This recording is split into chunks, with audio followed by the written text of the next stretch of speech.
bagi mendamaikan perasaan, Jamaluddin berlega-lega di halaman rumah. Angin pagi yang bertiup terus menyentuh kulit. Sementara matahari sedikit demi sedikit mula menebarkan sinarannya.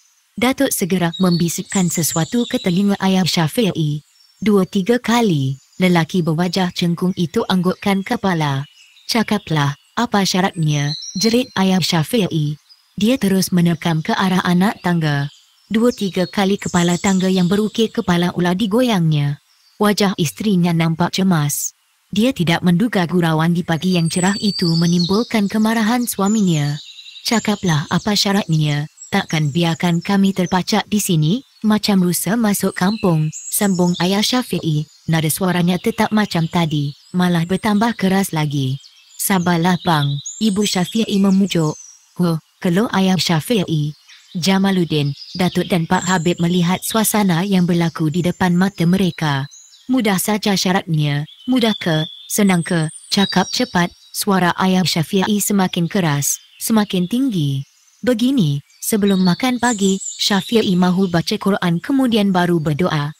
Serentak Pak Habib dan Datuk bersuara. "Fikirkan syarat apa, kalau itu tidak jadi masalah," lemap nada suara ayah Syafi'i. Wajahnya nampak sedikit kesal. "Bagaimana bolehkah dibuat?" Secara spontan Jamaluddin ajukan pertanyaan pada Pak Habib.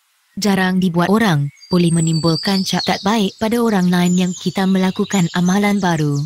Dibimbangkan menjadi buah mulut orang dan jadi ikutan pula, bagaimana sahabat?" Satu pertanyaan dari Pak Habib untuk Datuk.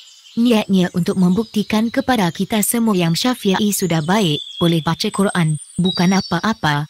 Baca sekadar untuk dapat kita dengar, maksudnya tidak kuat." Penjelasan itu dapat diterima dan tanpa membuang masa, ibu dan ayah Syafi'i mempersilakan semua yang ada di halaman naik ke rumah. Semua syarat dan permintaan ibu Syafi'i dilaksanakan. Ada rasa kagum dalam diri, pembacaan Syafi'i lancar sekali. Sebutannya jelas. Selesai membaca Quran dan doa, semua yang ada di situ hulurkan tangan mengucapkan syabas dan tahniah untuk Syafi'i. Kemudian, makan pagi pun bermula. Sementara menanti Datuk dan Pak Habib menyelesaikan sembahyang duha, saya dan Tajuddin terus berborak dengan Syafi'i dan ibunya. Jamaluddin dan ayah Syafi'i turun ke halaman rumah. Mereka memperagakan bunga-bunga silat untuk menegangkan urat-urat yang kendur di samping mengundang peluh membasahi tubuh. "Sudah kemas pakaian?" tanya Ibu Syafi'i dengan sepasang mata yang layu. "Sudah, saya tak banyak bawa pakaian," jelas saya tenang. Dan seterusnya tiada lagi pertanyaan diajukan untuk saya. Tetapi, gerak-geri saya dan Tajuddin tetap berada dalam kotak matanya. Suasana hening itu sesekali dipecahkan oleh alunan suara Syafi'i membaca beberapa ayat dari surah Al-Baqarah. Bacaannya begitu menarik sekali dan saya terpesona dengan kelunakan suara dan nafasnya yang panjang. Saya tidak tahu kenapa dia berbuat demikian. Mungkin dia mahu membuktikan kepada saya dan Tajuddin bahawa dia sudah pulih seperti sedia kala, bebas dari gangguan makhluk halus. "Bagaimana bang?" tanya Syafi'i sebat saja berhenti membaca Quran. "Bagus, ingatan kamu sudah pulih," Tajuddin memuji. Ada genangan air jernih di kelopak mata Ibu Syafi'i. "Kamu sudah baik," kata saya. Secara tiba-tiba Syafi'i mendekati saya dan Tajuddin. Kami dipeluknya silih berganti. Dia menangis tersedu-sedu. Kami berdua terpaksa mengambil masa untuk menenangkan fikirannya. "Saya bersyukur kepada Allah kerana telah mempertemukan saya dengan kamu berempat, terutama dua orang tua yang bersama kamu. Tanpa ikhtiarnya mungkin saya tak pulih lagi," tutur Syafi'i. Bila menyedari perbuatan Syafi'i tak berapa kami senangi, ibunya segera mengubah topik perbualan. "Bila sudah balik ke tempat masing-masing, jangan lupakan saya di sini. Kalau ada masa lapang jenguklah kami," selamba saja Ibu Syafi'i bersuara.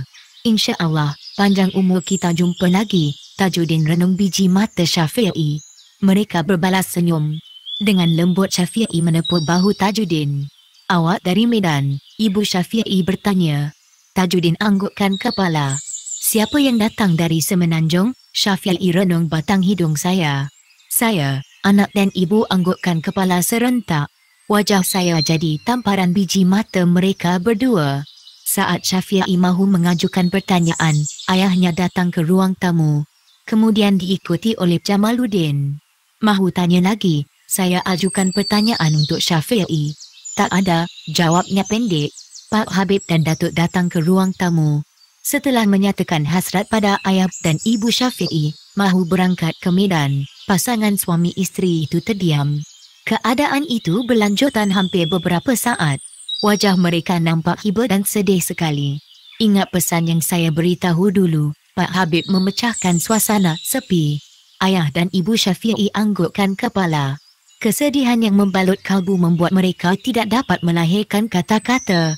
Bila datang ke Jakarta cari saya, ini alamatnya. Jamaluddin menghulurkan sekeping kertas kecil pada Datuk. Tetapi, kertas itu Datuk serahkan pada Pak Habib. Saya ikut dia, jadi biar dia simpan alamat itu. Datuk memberikan penjelasan. Oh, tak mengapa. Saya mahu bawa awak berjumpa pendekar Tanah Abang. Bukan apa-apa sekadar untuk bertemu dengan keturunan mereka. Jamaluddin memberikan sebuah janji.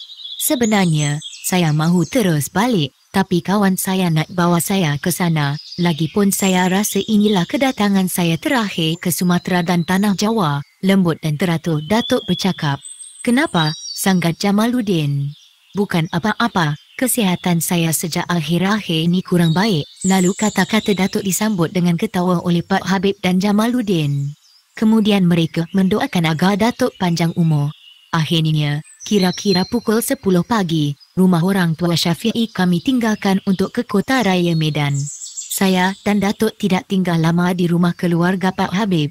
Kami sampai pagi Selasa. Pada tengah hari Rabu kami berlepas ke Jakarta dengan pesawat Garuda. Turut serta Tajuddin. Di Betawi Tajuddin boleh bawa kereta ke mana saja. Pak Habib memberi penjelasan kenapa Tajuddin ikut serta dalam rombongan kecil ke Jakarta. Ini memudahkan kita semua. Lagipun dia kenal semua jalan dan tempat. Tambah Pak Habib sambil merenung ke arah saya. Sungguh ganjil dan lucu sekali saya rasakan. Sebabnya, Pak Habib lebih suka menyebut nama Betawi sebagai ganti nama Jakarta. Rupanya Tajuddin sependapat dengan saya. Kadangkala, saya dan Tajuddin tersenyum panjang. Betapa tidak, kami sebut Jakarta, dia sebut Betawi. Bila kami sebut Betawi, Pak Habib sebut Jakarta. Dalam perut Garuda Datuk dan Pak Habib banyak bercakap dan berbahas hal-hal yang ada sangkut paut dengan agama. Saya dan Tajuddin hanya pasang telinga saja. Setelah mendarat di lapangan terbang Kemayoran, lapangan terbang lama, kami disambut oleh pekerja Pak Habib dari etnik Batak. Orangnya berbadan tegap, berkulit agak gelap tetapi peramah.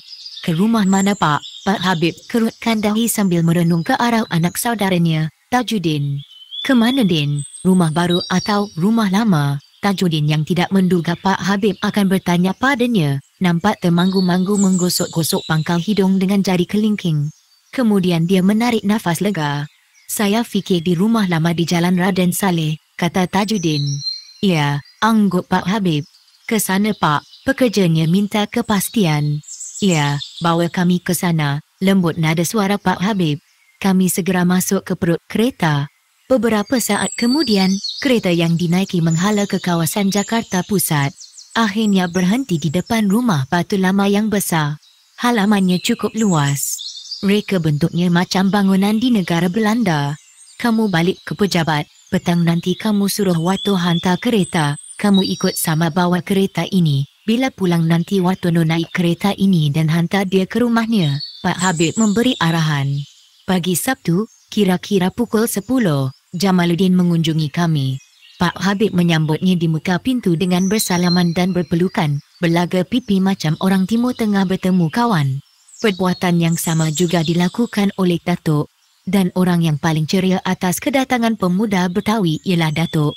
Janji datang semalam, tetapi ada hal terpaksa ditunda ke pagi ini. Itu yang Jamaluddin ucapkan sebaik saja daging punggungnya bertemu kerusi panjang bertilam empuk. Apa halnya? Susul Pak Habib. Urusan keluarga. Kita masuk bilik sebelah. Boleh bercakap panjang. Pak Habib mempersilakan kami masuk ke bilik sebelah yang lebih luas dan selesa.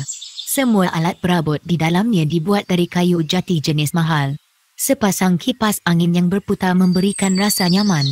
Menurut Tajuddin, orang tertentu dan agak istimewa dari pandangan Pak Habib saja yang dibawa masuk ke dalam bilik tersebut. Barangkali, Jamaluddin, Datuk dan saya tergolong dalam orang istimewa, fikir saya dalam hati. Bagaimana, ada rancangan nak ke mana-mana hari ini? Jamaluddin bertanya pada Datuk. Setakat ini belum ada, pendek balas Datuk. Awak ada rancangan nak bawa kawan kita ni ke mana-mana? Jamaluddin arahkan sepasang anak mata kepada Pak Habib. Saya bercadang nak membawa dia ke kampung Melayu. Saya nak perkenalkan dia dengan beberapa orang pejuang dari Semenanjung melawan Belanda untuk kemerdekaan negara kita. Pak Habib bertutur tenang dan berhati-hati sekali. Wajahnya membayangkan rasa kecewa. Sayang, setelah berjaya membebaskan rakyat negara jiran tetangga dari penjajah, mereka tak dapat kembali ke Semenanjung. Inggris tuduh mereka sebagai pengkhianat kepada kerajaan Inggris. Mereka terpaksa menetap di sini dan melancarkan penentangan lawan penjajah Inggris dari jauh, sambung Pak Habib.